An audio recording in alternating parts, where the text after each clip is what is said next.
Hello everyone. Today we are going to start 7th class English third poem The Shed from NCERT book. This poem is written by poet Frank Flynn. He was born in Sydney. By profession, he was an Australian doctor, author and missionary priest. In this poem, the poet talks about a shed in his garden. So let's start. Do you know what a shed is? A cow shed, a tool shed, a wood shed, for example. It's a small room away from the main house for storing or keeping things, animals, tools, vehicles, etc. Ask your partner if she or he has ever seen a shed. Let him describe it to the class. क्या आपको पता है कि shade क्या होता है? ये मुख्य घर से दूर एक छोटा कमरा होता है जिसमें हम कुछ भी स्टोर कर सकते हैं. एनिमल्स, टूल्स और व्हीकल्स भी इसमें रख सकते हैं. चलिए पोएम स्टार्ट करते हैं. There's a shed at the bottom of our garden with a spider's web hanging across the door. कवि कहते हैं कि उनके बगीचे में निचले हिस्से में एक पुराना शेड है और शेड के दरवाजे पर मकड़ी का जाल लटका हुआ है. स्पाइडर्स वेब यानी मकड़ी का जाल, हैंगिंग यानी लटकना. The hinges are rusty and creak in the wind. When I am in bed, I lie and I listen. I'll open that door one day.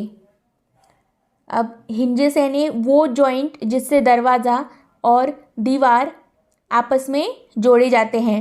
Rusty यानी जंग लगना. क्रिक यानी जो किरकिर की आवाज़ होती है उसे क्रिक कहते हैं.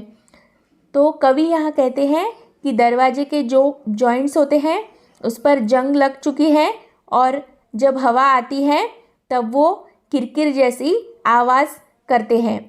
कवि अक्सर बिस्तर पर लेटे हुए इसके बारे में सोचते हैं कि वो एक दिन उसका दरवाज़ा खोलेंगे. There's a dusty old window around at the side with 3 cracked panes of glass. Shed के एक तरफ धूल भरी खिड़की है और उसकी 3 खिड़कियों के शीशे टूटे हुए हैं. पेन्स ऑफ ग्लास यानी कांच के शीशे. I often think there's someone staring at me each time that I pass. I'll peep through that window one day. कवि को अक्सर ऐसा महसूस होता है कि जैसे कोई उन्हें खिड़की से घूर रहा है और जब भी कवि शेड में जाते हैं तो वे ये जानना चाहते हैं कि वहाँ कौन रहता है.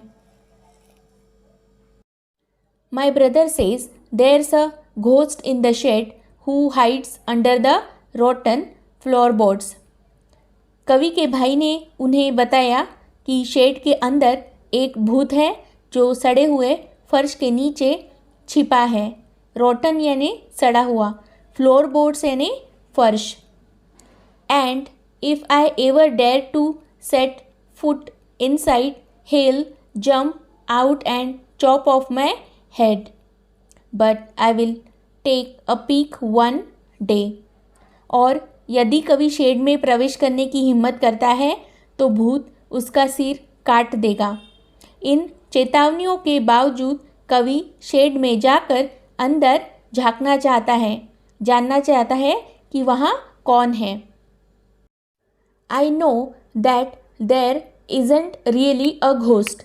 My brother tells lies to keep the shed for his den. कवि आगे कहते हैं कि उन्हें पता है कि भूत वगैरह कुछ नहीं होते हैं. कवि का मानना है कि उनका भाई भूत के बारे में कल्पनाशील कहानियाँ सुनाता है क्योंकि वह शेड को अपने पास रखना चाहता है. डेन यानी छिपने का स्थान या निजी कमरा. There isn't anyone staring or making strange noises and the spider has been gone from his web. कवि को अब यह महसूस नहीं होता कि कोई उसे घूर रहा है या उसे शेड से कोई अजीब आवाज़ नहीं आती है और अब तो वहाँ मकड़ी भी नहीं है। Since I don't know when I will go into that shed one day soon but not just yet.